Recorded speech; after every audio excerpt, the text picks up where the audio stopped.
დასავლეთიდან იზოლაციის ფონზე ხელისუფლება ცდილობს რომ რაღაც სხვა პარტნიორები მონახოს მოკლედ. ჩინეთი, ირანი ვნახეთ ძალიან ინტენსიური ვიზიტები ეგრეთ წოდებული ხელისუფლების ლიდერების აზერბაიჯანში. ოცნების პერსპექტივიდან ეს შეიძლება იყოს ვთქვათ გამართლებული ნაბიჯი, რომ ჩაანაცვლოს ეს გულწრფელი ნამდვილი მეგობრები. მხოლოდ იმიტომ რომ შეინარჩუნოს შემდეგ ძალაუფლება.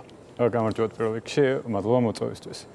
თუ შევხედავთ ოცნების პერსპექტივიდან გადმოსახედიდან, ამაში ერთი შეხედვით ახალი არაფერი არ არის, იმიტომ რომ ბოლო დაახლოებით 2000 წლეულია, რასაც თვალს ვადევნებთ, არის იქმნება მსოფლიოში, ასე ვთქვათ, ავტოკრატების, ავტოკრატიული რეჟიმების გარკვეული ქსელი.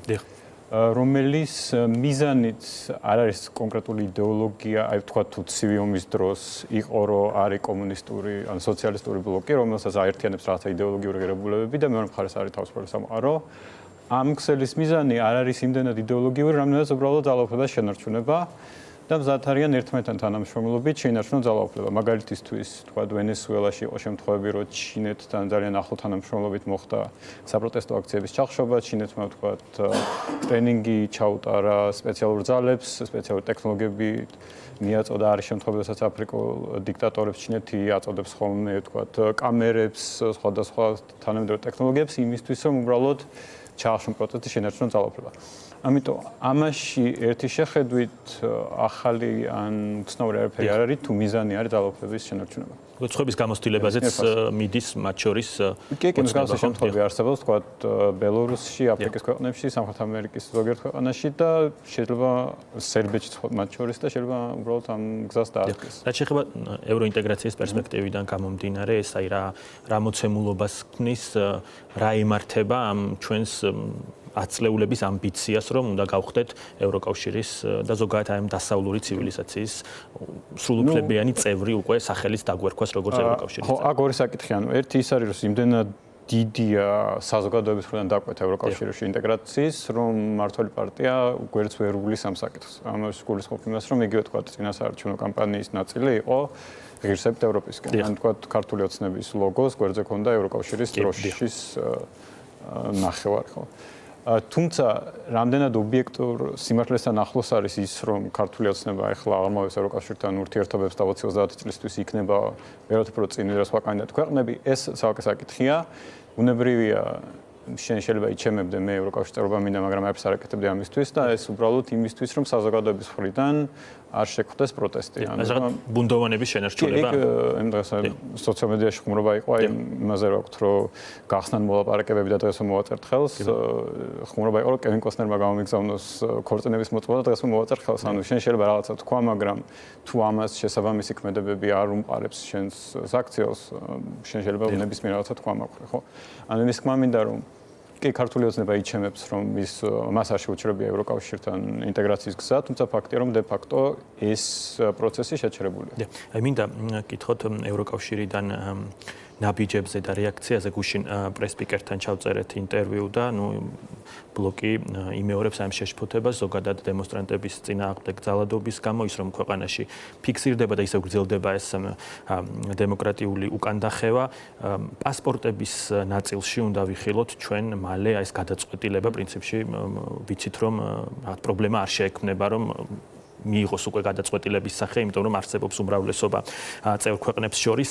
ეს არის თუ არა ადეკვატური ნაბიჯი იმისა, რაც ხდება დღეს ქვეყანაში და რა უშლის ხელს იმას, რომ მაგალითად ვიხილოთ იგივე პერსონალური სანქციები. გასაგებია ეს სლოვაკეთის და უნგრეთის პოზიცია, მაგრამ გარდა ამისა, რაიმე პროცესები არის, რის გამოც შეიძლება, თქვათ, კრიტიკულად განწყობილი წევრი სახელმწიფოებიც იკავებდნენ თავს ამ ეტაპზე, რომ გადადგან ეს ნაბიჯი. ანუ მე თვითონ საწყის ეტაპისთვის ეს ადეკვატურია, რამდენიმე მიზეზის გამო, პირველ რიგში ის დიდი სარგებელი, რომელიც საქართველოს მოსახლეობას მოუტანა ევროკავშირმა, მათ შორის უვიზო მიმოსვლით, ერასმუსის პროგრამებით, ხო, ამისი ესე მარტივად ერთი ხელისმოსმით წართმევა არ არის ალბათ გონივრული და სწორი გადაწყვეტილება, ამიტომაც კონკრეტულ სეგმენტზე არის გათვლილი სანქციები დიპლომატიურ პასპორტებზე, რაც ასევე ევროკავშირის მხრიდან სიგნალია, რომ ის ქართულ ხალხს გვერდს ჩუდგას და ხელისუფლებას აკისრებს პასუხისმგებლობას იმ დემოკრატიულ კურსზე, რის ნიშნებით ქვეყანაში უკვე ბოლო რამდენიმე წელია აშკარა. რაც შეეხება კონკრეტულად პერსონალურ სანქციებს, პერსონალური სანქციები კონკრეტულმა ქვეყნებმა დაუწესეს, ხო იგივე თქვა ბალტიისპირეთის ქვეყნებმა, ამერიკის შეერთებული შტატები და ბრიტანეთი უფრო მნიშვნელოვანია თვალსაზრისით, დანარჩენი ქვეყნები არა მხოლოდ საქართველოს, არამედ მაგალითისთვის რაღაც პერიოდში გაირკვა, რომ ვენესუელასაც კი ქონდა ძალიან დიდი ფული გადანახული პორტუგალიის ბანკში, ერთ-ერთ ბანკში. ანუ არიან ქვეყნები, რომლებისთვისაც როგორც წესი ადვილია ხოლმე, უბრალოდ რომლებიც გარკვეულწილად ეხმარებიან ხოლმე ფულის გათეთრებაში, ასე რომ ვთქვათ, ავტოკრატებს. ამიტომ ევროკავშირისთვის რთულია ეს 30 სახელმწიფომ ერთდროულად ინდივიდუალური პერსონები დაასანქციოს. ამიტომ ალბათ ლოგიკურია ის, რაც ამ ეტაპზე ხდება. მინდა გითხოთ აი ანტიდასავლურ რიტორიკაში ახალი ტერმინი გააჩინა ქართული კონტექსტისთვის deep state-ი ქართულმა ოცნებამ ნახეთ აი ეს განცხადება დიდი ბრიტანეთიდან მოსალოდნელ სანქციებთან დაკავშირებით პრინციპში ოცნების მხარდამჭერებისათვისაც თავად ის ტექსტი იმდენად აბსურდული იყო რომ უნდა ყოფილიყო შეურაცხმყოფელი ყოველ შემთხვევაში მე ასე აღვიქვამ აი ვინ არის ამ რიტორიკის ადრესატი, ვინ შეიძლება დაიჯეროს თან ეს რაღაცა გაფრთხილება, რომ გაუფრთხილდით თქვენს რეპუტაციას. მათ ხალხში ცოტა უცნაური სიტუაციაც არის, აი რო გადახედოთ, ვინ არის მოწვეული ტრამპის ინაუგურაციაზე, ხო? ისეთი ხალხი ამოწვეული, სადაც ლოგიკურია, რომ ქართული ოცნება იქ უნდა იყოს და ძალიან ცნაურია, რომ არ არის, იმიტომ რომ გადახედოთ, მოწვეული არის ორბანი. უბრალოდ ორბანს ბოლომდე არ აქვს გადაწყვეტილი, ყოველთვის გუშინ არ ქონდა ბოლომდე გადაწყვეტილი, მიდის თუ არა. არგენტინის პრეზიდენტი ბოლსონარო, ანუ ბრაზილიის წინა პრეზიდენტი, რომელსაც ბრაზილიელ ტრამპსაც ეძახიან, უბრალოდ პასპორტი აქვს ჩამორთმეული გამოძიების გამო არ მიდის. AFD-ს გენერალური მდივანი მოწვეული არის ასევე მელონი, იტალიის პრემიერ-მინისტრი, რომელიც მემარჯვენე პოლიტიკოსად ითვლება ევროკავშირში. და იქაც ვერ მოხვდნენ. ანუ ისეთი ხალხია მოწვეული, რომელსაც ლოგიკურად ის დისკურსი, რა დისკურსაც კონსერვატიულ ულტრამემარჯვენე დისკურს ნაციონალისტურს ქართული ოცნება ავითარებს, თითქოს მან უნდა იყოს. მაგრამ ამაშიც კი ვერ მოხდა. რაც მიუთითებს იმას, რომ ეს deep state-ის რიტორიკითაც კი ამოვარდნილები არიან რაღაცა საერთაშორისო კონტექსტიდან. და დარჩენილები არიან მარტო. ამიტომ გათვლათ ამისი დიდი ალბათობით არის ისევ შიდა აუდიტორია და გარკვეულწილად თავის დაზღვევის ცდელობა. თავის დაზღვევის ცდელობა კონსპირაციის თეორია რატო არის ხოლმე მარტივი? იმიტომ რომ როდესაც ბუნდოვანია, ყველაფერი შეგიძლია მოაბა, შეგიძლია თქვა რომ აი ტრამპმა დაამარცხა და ამიტომ ეხლა ამას ვაკეთებ, შეგიძლია თქვა არ დაამარცხა და ამიტომ ეხლა ამას ვაკეთებ, იმიტომ რომ როდესაც არ არსებობს რეალური, რასაც გინდა მე ამას მოიგონებ. ამიტომ გათვლა ალბათ ეს არის, რომ ბუნდოვანებით ნებისმიერ რაღაცა გამართლონ. უკან დახევად, გამკაცრებად რაღაცის ყველაფერს გამართლება შეიძლება თუ კონსპირაციის თეორიას ეყანებს. ბოლოს მინდა გითხოთ დაოსთან და მიუნხენთან დაკავშირებით, დადასტურებულად ვიცით, რომ იქ არავინ არ იქნება საქართველოს ეგრეთ წოდებული ხელისუფლებიდან. ეს როგორ უნდა აღვიქვათ? ნახულობდი რაღაც ძველ ამბებსაც ირანს და რუსეთს აღარ იპატიჟებიან იქ დიდი ხანია და რაღაც ანუ ამ ჯგუფში გადავედით ასე შეიძლება აღვიქვათ ეს სიახლე. აქ კიდევ ერთი მნიშვნელოვანი საკითხი ის არის რომ თქვათ დავოსის ფორუმზე შეიძლება ძალიან ბევრი ავტორიტარი რეჟიმიც იყოს ხო ჩინეთის ხელისუფლებაში არის ხოლმე წარმოადგენილი თქვათ სპარსეთის ყურის ქვეყნები რომელიც მედამეს დემოკრატით არ დაიკვეხნიან.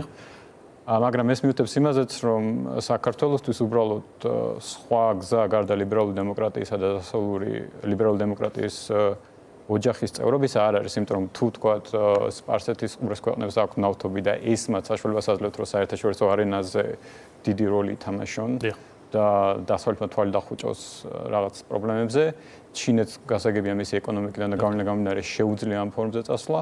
საქართველოს ერთადერთი რითაც შეუძლია რომ საერთაშორისო არენაზე წარმოჩინდეს არის როგორც ლიბერალური დემოკრატია და როგორც კი დემოკრატიული უკუსვლა ქვეყანაში შეინიშნება ავტორიტარიზმისკენ სვლა, იმ წუთშივე საქართველოს რჩება მარტო და იზოლაციაში, რაც ბევრად უფრო შემაშფოთებელია და დასაფიქრებელი, ვიდრე თქვა ტრამპის ინაუგურაციაზე წასვლა არ წასვლა.